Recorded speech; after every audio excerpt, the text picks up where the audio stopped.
മലപ്പുറത്തേക്ക് കൂടി പോകാം. കെ.ബി. ശ്രീധരനും രാഹുൽ കെ.വിയും കൂടിയുണ്ട്. ശ്രീധരനിലേക്ക് പോവുകയാണ്. ശ്രീധരൻ, സ്കൂളിൻ്റെ കാര്യം ആലോചിക്കുമ്പോഴാണ് ശരിക്കും ഏതാണ്ട് ആ സ്കൂളിനെ ആകെ മൊത്തത്തിൽ നയിക്കുന്ന കുറേ അധ്യാപകരെയാണ് ഇപ്പോൾ നഷ്ടമായിരിക്കുന്നത്.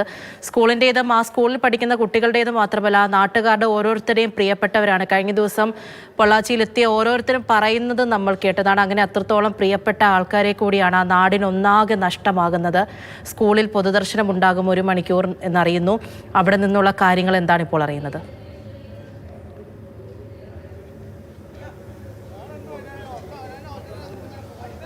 പൂജ, ആർത്തുല്ലസിച്ച് വിനോദയാത്ര പോയ ആളുകൾ വിലാപയാത്രയായിട്ട് മടങ്ങി വരുന്ന ഒരു വളരെ ദുഃഖകരമായിട്ടുള്ള ഒരു കാര്യം തന്നെയാണുള്ളത്. ഏതായാലും അവരെ അവസാനമായി അവരെ യാത്ര അയക്കുന്നതിന് വേണ്ടിയുള്ള ക്രമീകരണങ്ങൾ ഇവിടെ പാഗ് ഹയർ സെക്കൻഡറി സ്കൂൾ കേന്ദ്രീകരിച്ച് നടക്കുകയാണ്. ഇപ്പോൾ നമുക്ക് ദൃശ്യങ്ങളിൽ കാണാം, നിരവധി ഫ്രീസറുകൾ, അതായത് ഈ 9 ഫ്രീസറുകൾ ഇവിടെ ഇങ്ങനെ ക്രമീകരിച്ച് വെച്ചിട്ടുണ്ട്. അതുപോലെ തന്നെ ഇവിടെ നിന്ന് വീടുകളിലേക്ക് കൊണ്ടുപോകുന്നതിന് ആംബുലൻസ് സംവിധാനങ്ങളും ഇവിടെ എത്തിച്ചിട്ടുണ്ട്. ഏതായാലും ഈ 9 പേർക്കും വിട നൽകാനുള്ള ഒരു തയ്യാറെടുപ്പിൽ തന്നെയാണ് നാട് ഉള്ളത്. ഇപ്പോൾ നാട്ടുകാരൊക്കെ ഇവിടെ രാവിലെ മുതൽ തന്നെ എത്തിയിട്ടുണ്ട്. എന്തൊക്കെയാണ് ഇപ്പോൾ ഇവിടുത്തെ ഒരു ക്രമീകരണം? എങ്ങനെയൊക്കെയാണ്? ഏതായാലും ആളുകൾ ഇവിടെയുണ്ട്. ക്രമീകരണങ്ങളൊക്കെ പൂർത്തിയായി കൊണ്ടിരിക്കുകയാണ്. ഇവിടെ ഫ്രീസറുകൾ റെഡിയാക്കി വെച്ചുകൊണ്ടിരിക്കുന്നു. അതുപോലെ തന്നെ ആംബുലൻസുകളൊക്കെ ഇവിടെയുണ്ട്. ആളുകൾക്ക്, അതായത് 1 മണിക്കൂറോളം നേരം ഇവിടെ പൊതുദർശനത്തിന് സംവിധാനം ഉണ്ടാകുമെന്നാണ് അറിയിച്ചിരിക്കുന്നത്. ഇതിനുശേഷം മൃതദേഹങ്ങൾ വീടുകളിലേക്ക് കൊണ്ടുപോകാൻ ഉള്ള ക്രമീകരണങ്ങളും ഇവിടെ ഒരുക്കിയിട്ടുണ്ട്. ഏതായാലും ഇന്നലെ തന്നെ നിരവധി ആളുകളുടെ പ്രതികരണങ്ങളൊക്കെ നമ്മൾ കേട്ടതാണ്. ഈ ആളുകൾ എങ്ങനെയൊക്കെയാണ് ഇവിടുത്തെ ക്രമീകരണങ്ങൾ നമ്മളിപ്പോൾ ഏർപ്പെടുത്തിയിരിക്കുന്നത്? ക്രമീകരണം 7 മണി മുതൽ 9 മണി വരെ ഇവിടെ പൊതുദർശനത്തിന് വെക്കുന്നുണ്ട്. അതിൽ 3 മയ്യത്തുകൾ നമ്മളെ സാജിദ, പിന്നെ റംല, ഷക്കീല, ഈ 3 മയ്യത്തുകൾ പാങ്ങു വലിയ ജുമാ മസ്ജിദിലാണ് ഖബർസ്ഥാനിലെ മറവ് ചെയ്യുന്നത്. പിന്നെ സുഹറ അവരുടെ മോന് ഇഷാം, അത് പിന്നെ ഈസ്റ്റ് പാങ് പിന്നെ മഹലിലുള്ള ഖബർസ്ഥാനിലാണ്. അതുപോലെ തന്നെ മജീദ് മാഷും റുക്കിയ ടീച്ചറും അവരെ മാട്ടാത്ത് മഹലിലാണ്. ഇതാണ് ഈ 3 ഖബർസ്ഥാനിലാണ് മറവ് ചെയ്യുന്നത്. ബാക്കി ടീച്ചർമാരെ ആഷ ടീച്ചറും അവരവരുടെ കുളത്തൂർ കൊണ്ടുപോകും. പിന്നെ അജിത ടീച്ചറെ പാലൂർക്കും കൊണ്ടുപോവാണ്. 9 മണി വരെ ഇവിടെ പൊതുദർശനത്തിനുണ്ട്. 9 മണിയോടുകൂടി ഇവിടെ എത്തുമായിരിക്കും. 7 മണിയോടുകൂടി എത്തും എന്നുള്ളതാണ് ഇതുവരെയുള്ള വിവരം. 9 മണി വരെ ഇവിടെ പൊതുദർശനത്തിനുണ്ടാവും. സംസ്കാരം ഏതാണ്ട് സമയം ഫിക്സ് ചെയ്തിട്ടുണ്ട്. അവർ വീടുകളിലെത്തിയിട്ട് അവരുടെ കുടുംബങ്ങളെ കാര്യങ്ങളാണ് തീരുമാനിക്കേണ്ടത്. ഇവിടെ നമ്മൾ പൊതു എന്നുള്ള ലെവലിൽ പൊതുദർശനം 9 മണിക്കാണ് നമ്മൾ പഞ്ചായത്ത് പ്രസിഡന്റ് സലാം മാസ് അനൗൺസ് ചെയ്തിട്ടുള്ളത്. ആളുകൾക്ക് വന്ന് കാണാനും അന്തിമോപചാരം അർപ്പിക്കാൻ എങ്ങനെ സൗകര്യം? അത് നമ്മളിതാ നല്ല ബാരിക്കേഡ് കെട്ടിയിട്ട് ആളുകൾ അതിലൂടെ എൻട്രൻസ് കയറിയിട്ട് ഇങ്ങനെ പോകുന്ന ലെവലിലാണ്. തിരക്ക് നിയന്ത്രിക്കാൻ നമ്മളെ പോലീസ് ഉദ്യോഗസ്ഥരും വളണ്ടിയേഴ്സൊക്കെ ഇവിടെ സജ്ജാണ്. പരമാവധി ക്രമീകരണങ്ങൾ ചെയ്തിട്ടുണ്ട്. ഇവരൊക്കെയായിട്ട് അടുത്ത ബന്ധമുണ്ട്. ഞാൻ ശരിക്ക് ജനിച്ചു വളർന്ന ഇവിടെയാണ്. നമ്മളെ അയൽവാസികളാണ്. എപ്പോൾ താമസിക്കുന്നത് കടുങ്ങപുരം പരവക്കലാണ്. 95 പോയത്. പക്ഷേ ഇത് അറിഞ്ഞത് രാത്രിയിലാണ്. ഭയങ്കര വിഷമം. അപ്പോൾ ഞാൻ നേരത്തെ തന്നെ ഇങ്ങോട്ട് പോകുന്നതാണ്. ഇവിടെ നമ്മളറിയുന്ന ആളുകളാണ് കൂടുതൽ ആളുകൾ. ഏതായാലും അതാണ് പ്രതികരണം.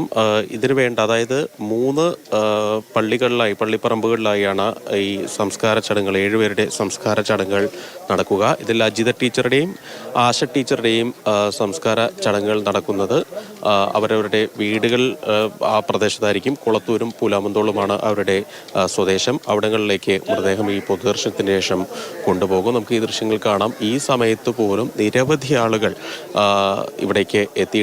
ഇവരെല്ലാം തന്നെ ആരും വിളിച്ചു വന്ന ആളുകളല്ല. ഈ കാര്യങ്ങൾ കേട്ടറിഞ്ഞ് ഇവിടെ വേണ്ട എന്താണ് എന്നെ കൊണ്ട് ചെയ്യാൻ കഴിയുന്നത് ആ കാര്യങ്ങൾ ചെയ്യുക എന്നുള്ള ഒരു ലക്ഷ്യം വെച്ചാണ് ഈ ആളുകളൊക്കെ ഇവിടേക്ക് എത്തിയിട്ടുള്ളത്. ഏതായാലും ഈ പൊതുദർശനം അല്പസമയത്തിന് അകം തന്നെ ഈ പൊള്ളാച്ചിയിൽ നിന്ന് ഈ മൃതദേഹങ്ങൾ വഹിച്ചുകൊണ്ടുള്ള വിലാപയാത്ര ആരംഭിക്കും. ഏതാണ്ട് 2.5 മണിക്കൂറുകൾക്ക് എടുക്കും ഇവിടേക്ക് എത്തിച്ചേരാൻ. അതിനുശേഷം 1 മണിക്കൂർ നേരം ഇവിടെ പൊതുദർശനം ഉണ്ടാകും എന്നാണ് മനസ്സിലാക്കുന്നത്. പക്ഷേ ആ സമയത്തിനുള്ളിൽ തന്നെ അത് തീരുമോ? അതിലധികം ആളുകൾ എത്താനുള്ള സാധ്യതയുണ്ട്. പ്രത്യേകിച്ച് ഇന്നലെയൊക്കെ നമ്മൾ കണ്ടതാണ്, ആ സ്കൂളിന് മുൻപിൽ മുൻപിലും അതുപോലെ തന്നെ പ്രധാനപ്പെട്ട ആ ഒരു കവലയ്ക്ക് മുന്നിലും നിരവധി ആളുകൾ അവിടേക്കൊക്കെ അതായത് ഈ വാർത്ത കേട്ടറിഞ്ഞ് ഒരുപാട് ആളുകളാണ് ഇവിടേക്ക് ഒഴുകിയെത്തിക്കൊണ്ടിരുന്നത്. അതുകൊണ്ട് തന്നെ ആളുകൾ ഇന്നും കാര്യമായിട്ട് എത്താനുള്ള സാധ്യതയുണ്ട്. ഈ സമയക്രമമൊക്കെ പാലിക്കാനാകുമോ എന്നുള്ള കാര്യത്തിൽ സംശയമുണ്ട്. ഏതായാലും അതിനു വേണ്ട ക്രമീകരണങ്ങളൊക്കെ ഇവിടെ ഇപ്പോൾ ഒരുക്കിക്കൊണ്ട് ഇരിക്കുകയാണ്. ഏകദേശം 9 മണിയോടുകൂടി തന്നെ ഈ മൃതദേഹങ്ങളെല്ലാം തന്നെ ഇവിടേക്ക് എത്തിച്ചേരും. അതിനുശേഷം 1 മണിക്കൂർ നേരം പൊതുദർശനമുണ്ടാകും. തുടർന്ന് അവരവരുടെ വീടുകളിലേക്ക് ഈ മൃതദേഹങ്ങൾ മാറ്റും. സംസ്കാര ചടങ്ങുകൾ നേരത്തെ സൂചിപ്പിച്ച പോലെ തന്നെ ഈ പരിസരത്ത് തന്നെയുള്ള 3 പള്ളിപ്പറമ്പുകളിലായിട്ടാണ് സംസ്കാര ചടങ്ങുകളൊക്കെ നിലവിൽ ക്രമീകരിച്ചിരിക്കുന്നത്. KB ശ്രീധരനാണ് സ്കൂളിൽ നിന്നുള്ള വിവരങ്ങൾ നൽകിയത്. മലപ്പുറം പാങ്ങ് പള്ളിപ്പറമ്പ് ഗവൺമെൻറ് LP സ്കൂളിൽ നിന്നുള്ള സംഘമാണ് യാത്ര പോയത്. അവരാണിങ്ങനെ വേദനയോടുകൂടി സ്കൂളിൽ നിന്നുള്ള ദൃശ്യങ്ങൾ നമുക്ക് കാണാം. അവർക്ക് പൊതുദർശനത്തിന് വേണ്ടിയിട്ടുള്ള ഓരോ ഒരുക്കങ്ങളും അവിടെ നടന്നുകൊണ്ടിരിക്കുകയാണ്. നമ്മൾ രാഹുൽ KVയിലേക്ക് കൂടി പോവുകയാണ്. രാഹുൽ, ഇങ്ങനെ ആയിരുന്നില്ല സ്കൂളിലേക്ക് അവർ ഓരോരുത്തരും തിരികെ വരേണ്ടിയിരുന്നത്. അവധിക്കാലമാണ്. അത് കഴിഞ്ഞ് സ്കൂളിലെ ഓരോ കുരുന്നുകളെയും വരവേൽക്കാൻ വേണ്ടിയിട്ട് അത്രത്തോളം വലിയ ക്രമീകരണങ്ങൾ സ്കൂളിൻ്റെ ഭാഗത്തു നിന്നും ഉണ്ടാകും. ഒരുപാട് സന്തോഷത്തോടു കൂടി ഓരോ കുഞ്ഞുങ്ങളെയും കൈപിടിച്ച് കയറ്റേണ്ട അധ്യാപകരാണ് പുതിയൊരു വർഷത്തിലേക്ക്. അവിടെയുള്ള ഓരോ കുട്ടികളുടെയും പ്രിയപ്പെട്ട അധ്യാപകരും ആ നാട്ടുകാരുടെ ഓരോ പ്രിയപ്പെട്ടവരുമാണ്. അങ്ങനെ അവരാണ് ഈ രീതിയിൽ തിരികെ വരുന്നത് എന്നുള്ള വേദനിപ്പിക്കുന്ന വിവരമാണ് നമുക്ക് പറയേണ്ടത്. അപ്പോൾ നാട്ടുകാർ ഓരോരുത്തരും വേദനയാണ്. കഴിഞ്ഞ ദിവസം കണ്ടും കേട്ടും അറിഞ്ഞ നാട്ടിൽ നിന്നുള്ള വലിയൊരു സംഘം തന്നെ പൊള്ളാച്ചിയിലേക്ക് ഒഴുകിയെത്തുന്ന കാഴ്ചയെ നമ്മൾ കണ്ടതാണ്. തിരിച്ചും അങ്ങനെ നാട്ടിലേക്ക് എത്തുമ്പോൾ തന്നെ അവരെ യാത്രയാക്കാൻ തന്നെ ആ നാടൊന്നാകെ എത്തുമെന്നുള്ളതാണ്. കാരണം ആ ഓരോരുത്തരും അധ്യാപകരായാലും അവരോടൊപ്പമുള്ള മറ്റാൾക്കാരാണെങ്കിലും ആ നാടിനും പ്രിയപ്പെട്ടവരായിരുന്നു.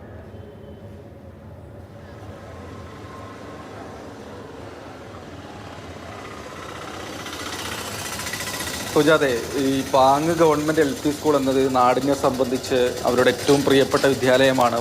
കുരുന്നുകളൊക്കെ പഠിക്കുന്ന സ്കൂളാണ്. ആ സ്കൂളിലെ ഒരു വിഭാഗം അധ്യാപകരെയാണ് നഷ്ടമായിട്ടുള്ളത്. ആ പ്രദേശത്ത് തന്നെ ഈ സ്കൂളിനടുത്ത് വീടുള്ള റംല ടീച്ചറുണ്ട്. കിലോമീറ്റർ ചുറ്റളവിൽ തന്നെയാണ് എല്ലാ അധ്യാപകരുടെയും വീട് എന്നതുകൊണ്ട് നാടിനെയും നാട്ടുകാരെയും സംബന്ധിച്ച് അത്രയധികം ദുഃഖം തന്നെയാണ്. ആരും തന്നെ യഥാർത്ഥത്തിൽ ഇങ്ങനൊരു ദുരന്തം ഉണ്ടായി എന്ന് ഉൾക്കൊള്ളാൻ കഴിയുന്ന ഒരു മാനസികാവസ്ഥയിലുമല്ല.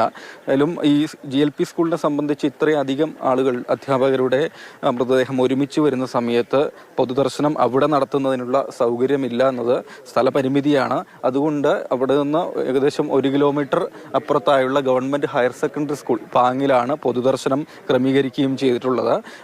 അവിടെ കൂടുതൽ ആളുകൾ ഇപ്പോൾ എത്തിക്കൊണ്ടേയിരിക്കുന്നുണ്ട്. LP സ്കൂളിൻ്റെ പരിസരത്ത് എന്നതിനേക്കാൾ കൂടുതൽ ആളുകൾ ഈ പൊതുദർശനം നടക്കുന്ന സ്ഥലത്തേക്കാണ് എത്തിക്കൊണ്ടേയിരിക്കുന്നത്. 9 മൃതദേഹങ്ങൾ 9 ആംബുലൻസുകളിലായി വരിവരിയായി ഇങ്ങോട്ടേക്കാണ് എത്തിച്ചേരുക. പൂജ, അതായത് നമ്മൾ ഇത് സംസാരിക്കുന്ന സമയത്ത് ഈ സ്കൂളിൽ പഠിച്ച ഒരുപാട് രാഹുലിലേക്ക് തിരികെ വരാം.